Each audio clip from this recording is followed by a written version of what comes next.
Well, Senator Rubio, thank you for your questions and your support here and your leadership.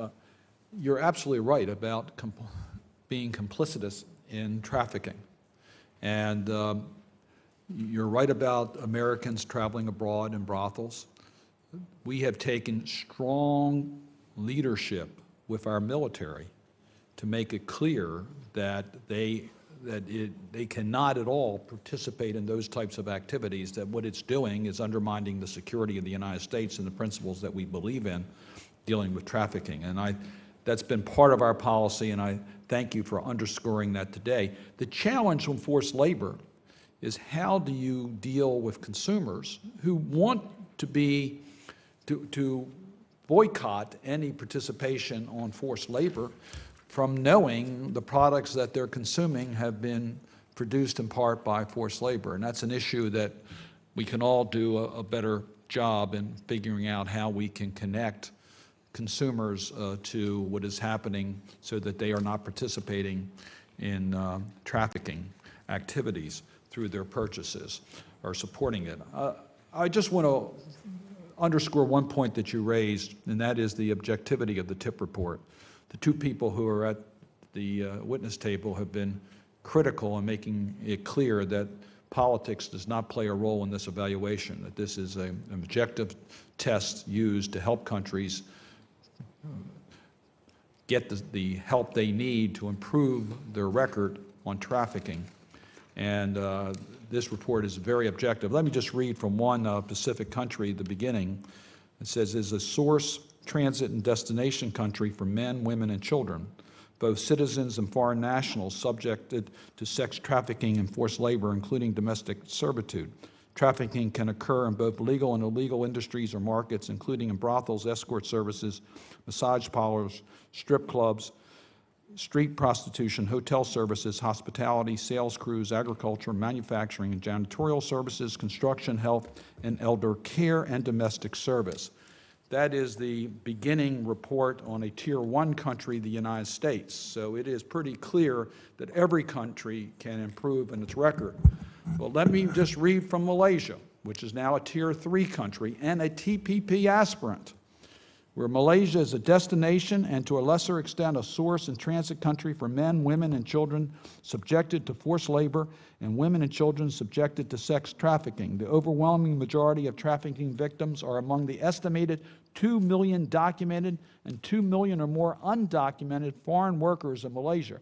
Foreign workers typically migrate willingly to Malaysia from other countries in Asia, primarily Indonesia, Bangladesh, the Philippines, Nepal, Burma, Cambodia, Vietnam, and India, Thailand, and Laos in search of greater economic opportunities. Some of the migrants subsequently encounter forced labor or debt bondage at the hands of their employer, employment agents, or informal labor recruitments.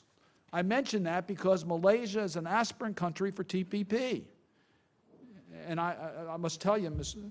Secretary Marcial, yes, I believe we can elevate that through a strong labor provision within the TPP, but it's got to be enforceable. And I've underscored that point. We have yet to enter into a trade agreement that had enforceable labor provisions. We had labor provisions, they have not been enforceable. So I can tell you this senator is going to be watching very closely, and the fact that we have not seen the type of progress in Malaysia is of great concern to me. I want to ask one final question, if I might. And that is, in Europe and Central Asia, United States and Canada through OSCE, the United States has participated in a very robust enforcement, shouldn't say enforcement, a robust effort to elevate trafficking and technical support to improve actions against trafficking within the OSCE framework. And there is a formal part of OSCE that deals with anti-trafficking measures. I don't see a similar commitment within the ASEAN nations. Now, we're not a participating state. We do have observer status and we do participate, but not as a full member of ASEAN. We do within OSCE. Could ASEAN be stronger in its commitments on dealing with the trafficking issues? And what can the United States do about that? I think that it could be, and we're seeing a lot of energy for that among the different member states. What the United States can and has done is, for the first time now, we are actually bringing together the ASEAN Secretariat on Human Trafficking through the transnational organized crime efforts, with U.S. funding to actually have the beginning of a secretariat for anti-trafficking work. It kind of mirrors the early years of the Stability Pact Task Force that then grew into the anti-trafficking unit at OSCE headquarters. We're very pleased to see that the immediate past Special Representative for Trafficking, Maria Grazia Giamarinaro, is now going to be the United Nations Special Rapporteur for Trafficking. So that OSCE experience is going to be available to the entire world through our support. But we're also then trying to replicate that model at the beginning stage in working with the folks at ASEAN. And to that end, we're in the planning stages of bringing folks together during the Burmese presidency to have a discussion across ASEAN and with the United States and other supporters this fall so that we can start working on it. I can't guarantee you that it will end up as formal or successful as what we saw in the OSCE, but I think it's certainly a seed that we can germinate. Thank you. Mr. Secretary? Mr. Chairman, if I could just add, in addition to what Ambassador Sidibakis said, the ASEAN, first I agree, ASEAN can and should do more. I think they're beginning to move a little bit slowly, but moving. They're working on drafting an ASEAN convention on trafficking in persons and a regional plan of action. And we're engaging with them. When Assistant Secretary Danny Russell met with his ASEAN counterparts in Burma, I think it was a month ago, he raised this issue, stressed the importance of it, and we're funding through Ambassador Sidibakis' office and the American Bar Association, a rule of law initiative, a program to work with ASEAN to help improve their anti-trafficking units. So there's potential there, and they're beginning to move down the path, but they have a ways to go to catch up to OSCE. I thank you. Senator Rubio? Let me thank both of you again for your commitment on this issue and for your frankness with this committee, and we very much look forward to working in partnership with you to make progress to end trafficking, modern-day slavery. Thank you. We will now move to our second panel. We have Ms. Neya Misre, Senior Specialist for Migration and Human Trafficking at the Solidarity Center, AFL-CIO, an international workers' rights NGO based in Washington, D.C. Previously, Ms. Misre was the Deputy County Director and Program Manager for the Solidarity Center Counter-Trafficking in Persons Project in Indonesia and served as the Director of the Solidarity Center Democracy Project in Indonesia. We have also Mr. Jesse Eves, Senior Policy Advisor for Child Protection at World Vision. He's worked at the World Vision, focuses on issues of child protection, including child soldiers, exploitation, child labor, child trafficking, and child sexual exploitation. It's good to have both of you with us today. You've heard our comments during the first panel, so I think you know our concerns. As I've indicated before, your full statements will be made part of our record. You may proceed as you wish, and we'll start with Ms. Misre. Thank you very much, Senator Cardin. I just first wanted to start by not just saying thank you for inviting us to testify today, but also thank you specifically to the Senate Foreign Relations Committee and then directly Senator Rubio and yourself, Senator Cardin, for the leadership that you've shown on addressing issues of human trafficking. And as you mentioned, not just issues of trafficking for sexual exploitation, but also labor trafficking. The committee and both of your leadership on this issue is very much appreciated. Working to promote and protect worker rights globally with programs in more than 60 countries and through 26 field offices, the Solidarity Center's anti-trafficking programs scan the globe. And while each country we work in has its own set of unique circumstances and problems, we have found a common link between systematic worker rights violations and human trafficking. This is particularly acute in the 3 countries on which I will focus my testimony today: Thailand, Malaysia, and Cambodia. We commend the State Department for downgrading Thailand and Malaysia to Tier 3 in this year's TIP report and ranking Cambodia on the Tier 2 watch list. These rankings reflect the reality that Solidarity Center and our partners on the ground in these countries deal with every day: specifically the lack of progress by these governments in the identification and protection of victims, particularly migrant workers, prosecution of perpetrators, especially labor recruiters and employers, and prevention and deterrence of labor trafficking. We believe the tier rankings should be just the first step. The U.S. government and U.S. companies conducting business in these countries have additional tools at their disposal to push Thailand, Malaysia, and Cambodia to implement concrete and effective initiatives to combat human trafficking for forced labor, debt bondage, and other forms of labor exploitation. There are three main factors involved in labor trafficking in Thailand, Malaysia, and Cambodia that I would like to highlight. First, a common element of the trafficking problem in these three countries is the particular vulnerability of migrant workers to forced labor and the lack of political will in the governments to do much about it. The potential profits to be made from the labor migration business in the region by government officials, employers, employment agencies, and labor recruiters seem to trump initiatives to combat migrant workers' vulnerability. In all three countries, unsafe migration processes and the lack of labor law and other legal protection for migrant workers make them an easy target for traffickers. In 2008, my organization, the Solidarity Center, released a report entitled "The True Cost of Shrimp: How the Shrimp Industry Workers in Bangladesh and Thailand Pay the Price for Affordable Shrimp." Thailand is one of the main exporters of shrimp to the United States. The report highlighted how companies in Thailand systematically use the lack of labor rights and weak labor law enforcement to exploit, traffic, and put Burmese migrant workers into forced labor and debt bondage. 6 years later, little progress has been made. Despite the overwhelming evidence of a high vulnerability of migrant workers in Thailand to trafficking, the Thai government has actually implemented measures that increase migrant worker vulnerability to labor trafficking. The recent military coup in Thailand also raises concerns. While it is too early to tell how the current military government will respond to the human trafficking crisis, there have been reports of a crackdown on undocumented migrant workers, with thousands of Cambodian workers fleeing the border from Thailand, over the border from Thailand to Cambodia. Migrant workers in Malaysia face a similar situation. With migrant workers comprising nearly 30% of the workforce, Malaysia is one of the largest destination countries for migrant workers in Asia.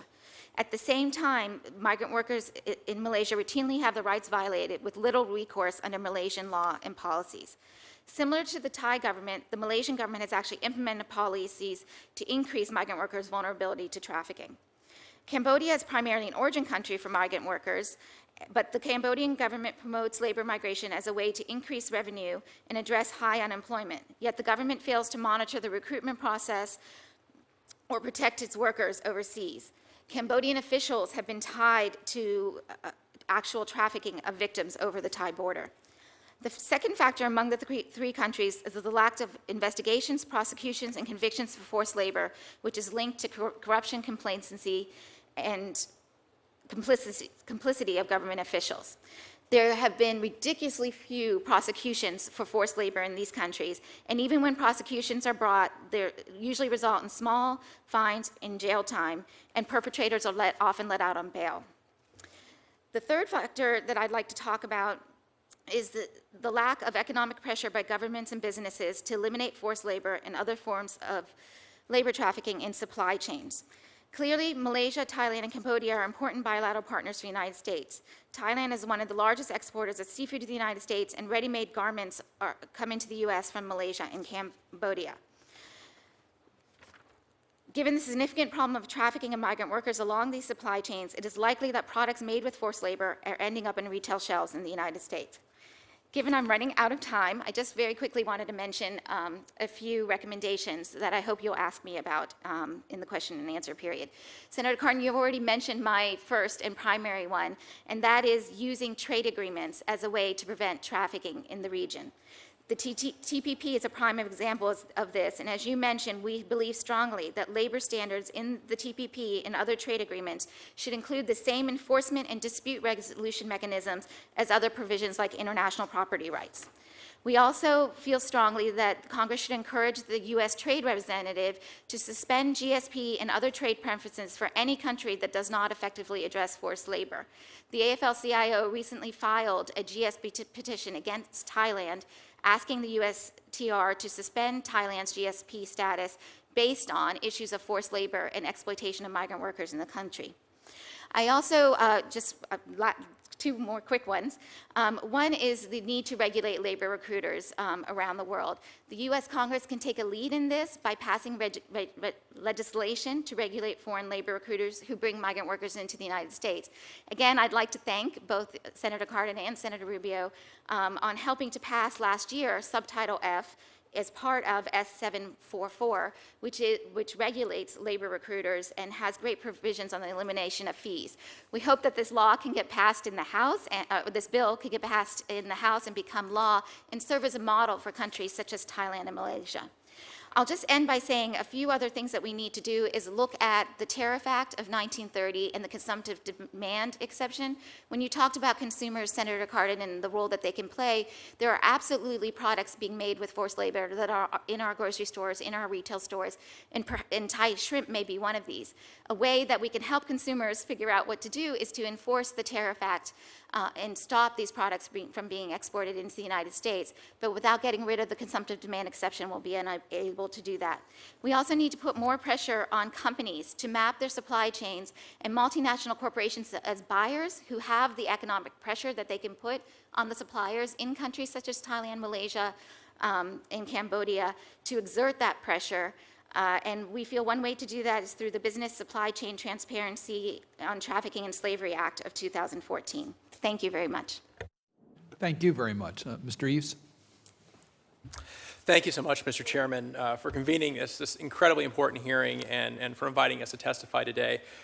Both you and Senator Rubio are leaders in the fight against forced labor, human trafficking, and modern-day slavery. And thanks to your tireless efforts, America remains a global leader in combating these and other crucial issues that endanger and impact children around the world. And this hearing really is an important opportunity to shine a light on what's happening in East Asia and discuss how the U.S. can strengthen its role as a partner in the region.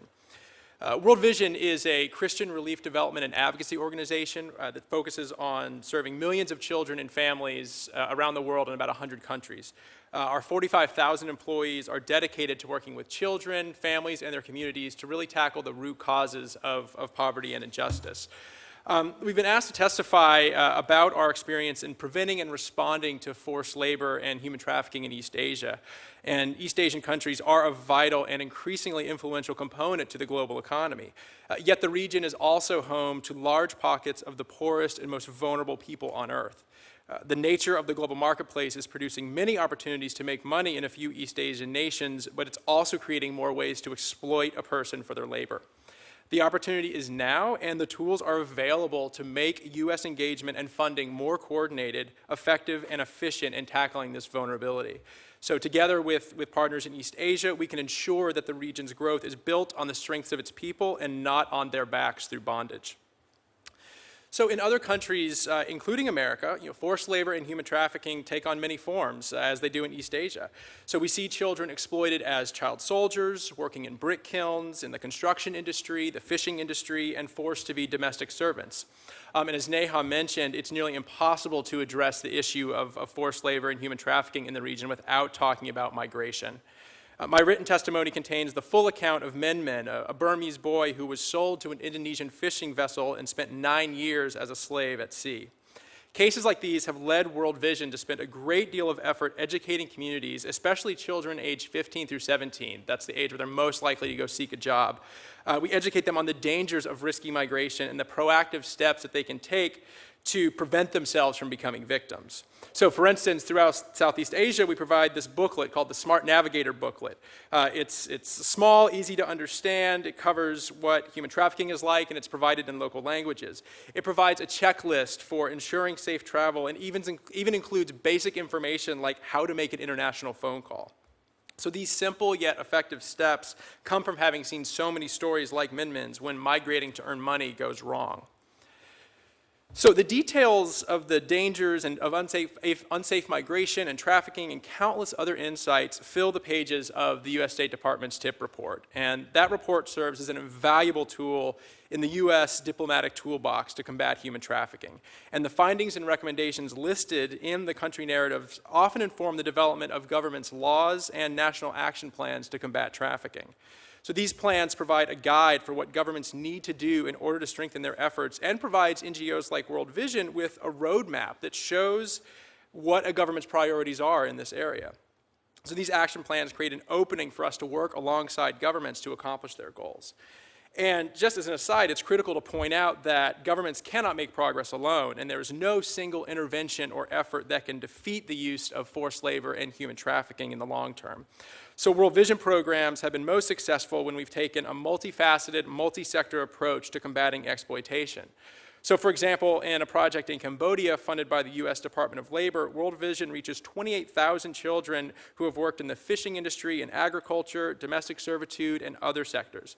The program focuses on protection, education, household income, access to credit, empowerment of local communities, and the list goes on. World Vision also focuses on another key factor that most people take for granted, which is birth registration. Human traffickers pursue individuals who are vulnerable and powerless, and without a birth certificate, children are an especially easy target. And Senator Rubio, I want to thank you in particular for the work you've done recently in this area.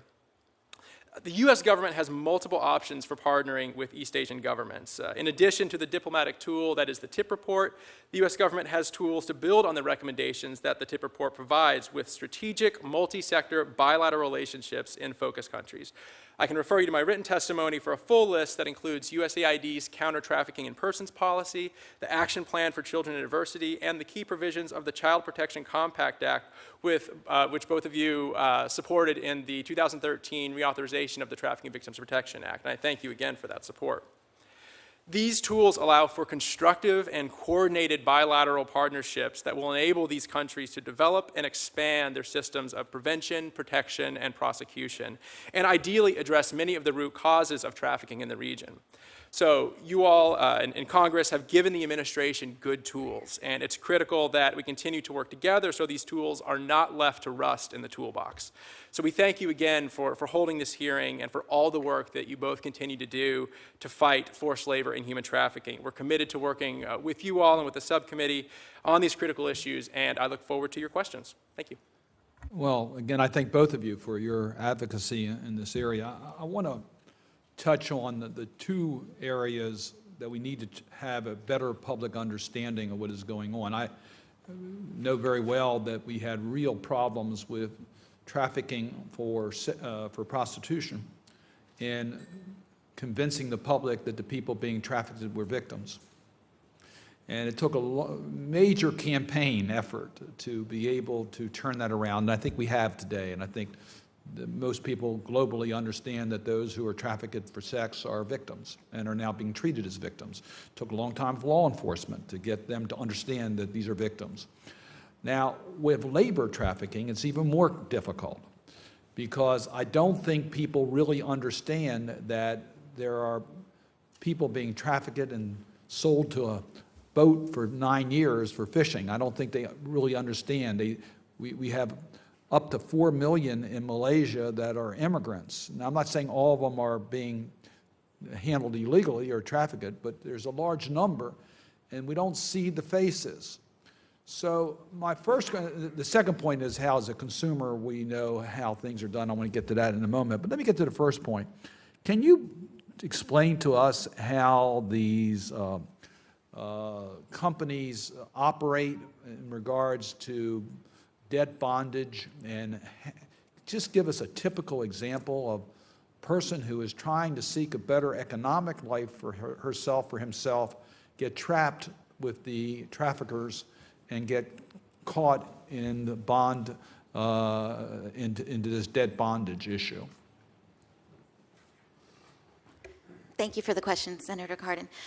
So in the East Asian countries, and I worked in Indonesia for several years, so I saw this firsthand myself, the way it happens is that usually companies in every industry, from the formal economy to the informal economy, factories, agriculture, construction, domestic work, et cetera, hire these employment agencies to find cheap labor for them in some of the poorer countries in the region, Indonesia, Nepal, Cambodia, Burma, et cetera.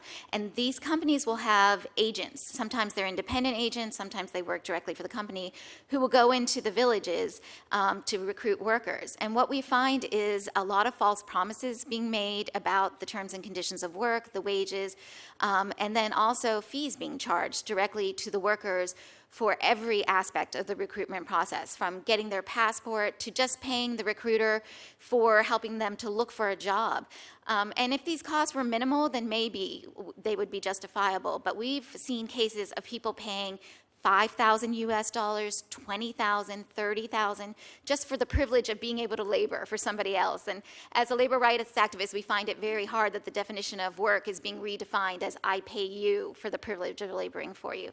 So anyway, then once these recruiters find the workers, and the workers obviously do not have this money to pay up front, they either take loans directly from the labor recruiters or from loan sharks in their villages, or even in some countries from official government banks that charge high interest rates. Or sometimes their wages are directly deducted from in collusion with the employer from their paychecks, so they actually don't see any wages for months to pay back these recruitment fees. And then once they get to the country of destination, into the job that they were promised, again, oftentimes these jobs are very different than what they were promised. They aren't paid the wages that they were promised, and we see conditions of forced labor, and here's where the debt bondage comes in. Because these workers often come in with visas tied to a particular employer, if they're being exploited or abused by that employer, the debt that they have keeps them in that job because they can't move because of the conditions of their visa to another job. The other thing that we see in terms of debt bondage is complicity of government officials, where government officials actually take kickbacks, threaten the workers if they don't pay back the debts, or in certain countries like Vietnam, we actually see government officials running these recruitment agencies and making money out of it. A good example of government complicity in labor recruitment violations is in Cambodia. Cambodia has a new section in their interior ministry to deal with labor migration. The person that they nominated to put in that position, his sister runs one of the largest labor recruitment agencies in Cambodia, and that agency has actually been found to traffic domestic workers to Malaysia, and yet he's running the division of the Interior Ministry in Cambodia. And so there's lots of issues involved with debt bondage, but that's the traditional way that we see it. Mr. Eves, the fishing industry is notorious for laboring. Can you just give us how that recruitment works for the fishing boats? Yes.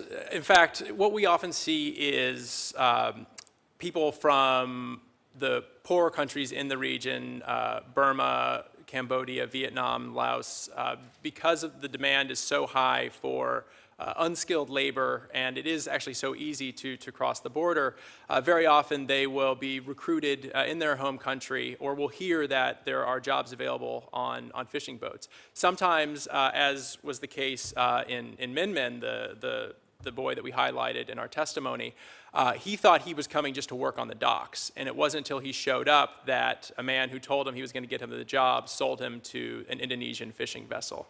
And because these ships are so often at sea for so long, it's very hard to regulate. They're in international waters, and once someone is on those ships, the litany of abuses that happens to them is absolutely terrifying. And you hear about people being thrown overboard, being tortured, being killed for trying to escape. Min Min actually just was able to slip out when they got close to land and found himself in Indonesia, but he didn't have any documents. He had nothing to prove who he was, and it was only after some local village people helped him contact the World Vision office in Burma, which then got in touch with the Burmese government and helped get him back.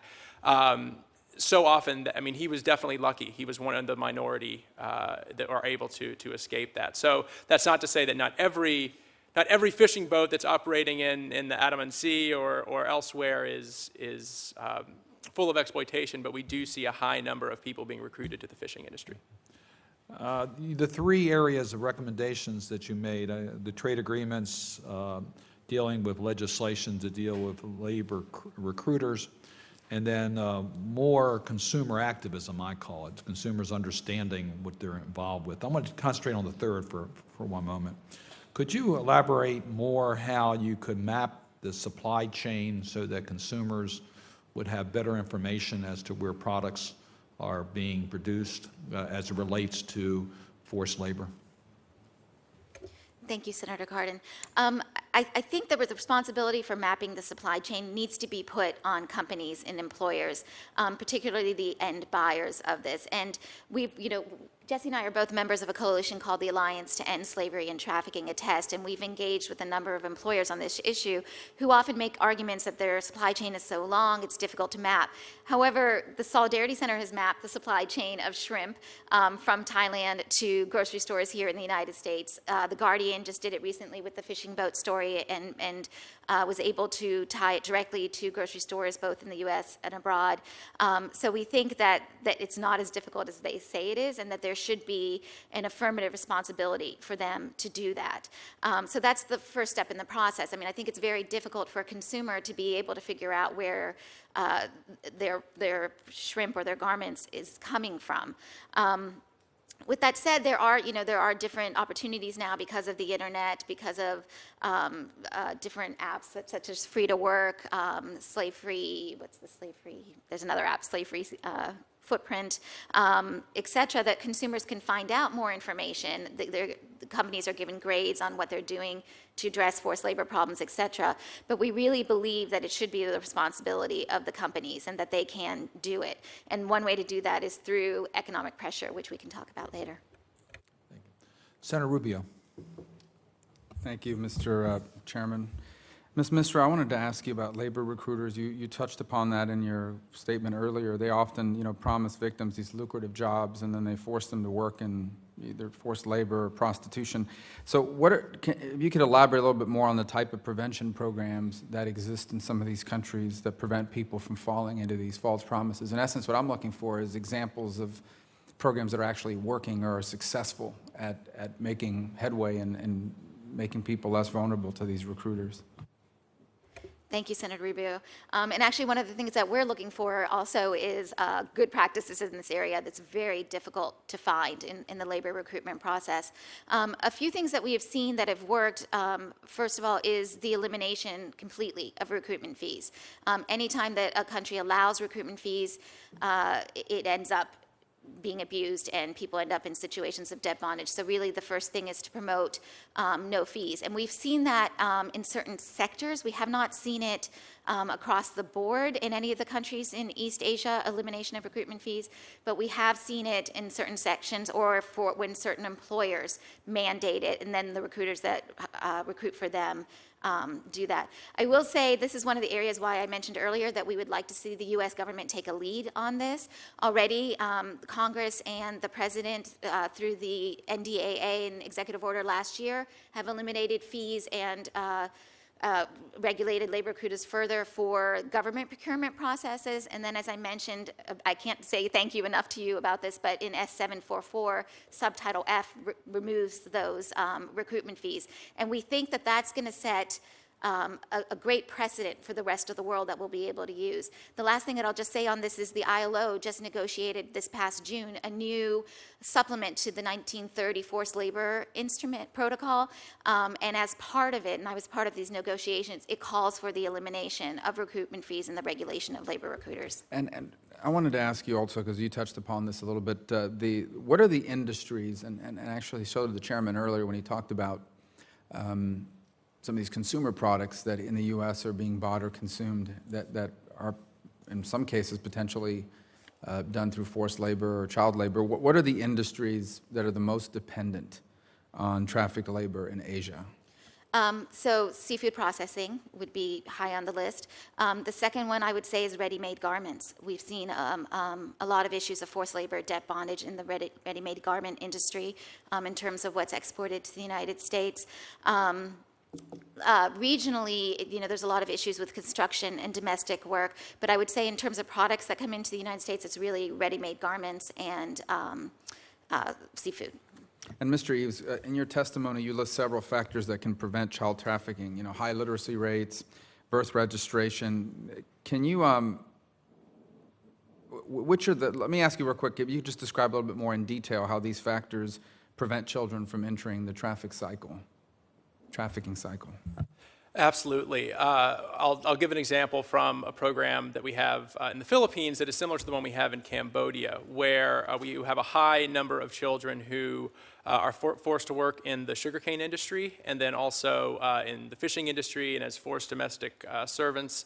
What we do is we identify children who are working, find out the circumstances of them being in that position, and then we work with their families and with the employer to get them out of that situation and back into school. But that only does so much, because oftentimes they're there because their parents aren't making enough income to be able to support their family, and so they pull their kids out of school. We'll give them to a labor recruiter or let them work for very cheap, because just some money is better than none. And so what we'll then do is work with those families to do everything from working so they can have backyard gardens and communal gardens so they can sell food for more money. They receive training on how to start a business, how to run a business, kind of business 101. Make sure that they can have access to safe lines of credit so that they're not taking out debts and placing their family in debt bondage. So you're looking at all the different areas that can force a family into a situation where they find themselves handing over a child or themselves to someone who does not want to do the right thing by that child. And so we've seen, in the Philippine example, we've seen over 70,000 children removed from hazardous and exploitative child labor and not go back in as a result of their family having the income and the kids having access to an education and a community that has become empowered to stand up and chase people away who are trying to recruit kids. You touched upon the Philippines. I wanted to follow up because I know the organization, the World Vision, is involved there in the relief efforts in the aftermath of the huge storm that they had. I was concerned, and I visited there earlier this year, about the impact that anytime we've seen in the past, like in earthquakes in Haiti, that there have been massive displacements. The signal goes off in my mind and the mind of many that this creates increased vulnerability for children to be trafficked, and even adults for that matter. What has been, in your view, perhaps you may not be familiar with it, but perhaps you are, if you could share with us, if you do have this information, what has been the aftermath of the storm? Have we seen an increase in vulnerability and or trafficking as a result of it? Have the authorities there been able to do a good job of keeping that from happening? Actually, I was just in the Philippines last month in the typhoon-affected areas, and so one of the things that we've done is USAID has provided funding to start a project looking at preventing and responding to vulnerability to trafficking. And the way they're doing it is through their larger counter-trafficking in persons policy, which they launched last year, which calls for an integration of not only addressing human trafficking, but looking at other issues as well, integrating a kind of a trafficking focus into other sectors. In this case, it's livelihoods, or helping people earn a living again. And so we are implementing a project in Ormoc province, which was one of the most heavily damaged and where we've seen most of the children have not been able to return to school. There's high levels of vulnerability. People's entire crops and livelihoods have been wiped out. And so we know of cases where children have been trafficked, and adults in particular are incredibly susceptible to labor recruiters under the circumstances that Neha was talking about. And so as part of this project, we're working with these families to be able to earn an income so that they can protect themselves, while at the same time educating them on the dangers of labor recruiters and risky migration practices, and trying to keep them in their home communities so where they can try to get their lives back on track and rebuild after the storm. But that's an example of how the U.S. government can engage from multiple angles to prevent vulnerability to trafficking while also improving people's income and safety at the same time. Let me thank both of you for your testimony. I do want, Ms. Misra, if you will follow up with us on the mapping issue, corporate responsibility, company responsibility. I would appreciate that, because I think we all are interested. I think most people in this country, a large number of people in this country, would not want to participate in forced labor. So given the opportunity, I think they would take action.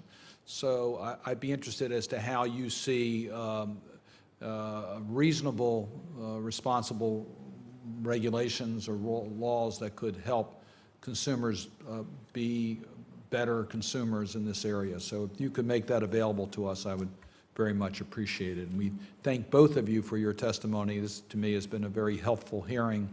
As I said in the opening, it's a dimension of our rebalance to Asia that needs to have a spotlight on it, and I think this hearing has helped us do that, and I thank you both for your participation. Thank you very much. With that, we'll keep the record open until the close of business on Thursday, and the subcommittee stands adjourned.